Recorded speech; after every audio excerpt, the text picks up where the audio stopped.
అండి ఇవాళ వేరుశనగ ముద్దలు తయారీ ఎలా చేయాలో చూద్దామా. వేరుశనగ ముద్దలు మనం హెల్త్కి చాలా మంచిదండి.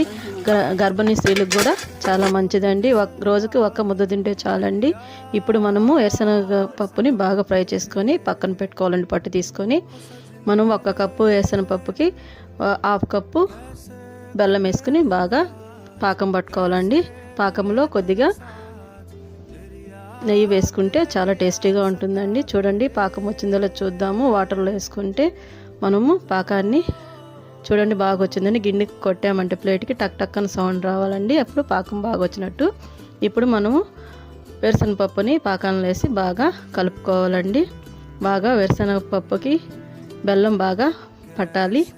ఇప్పుడు వేడి మందే మనము ముద్దలు చేసుకోవాలండి.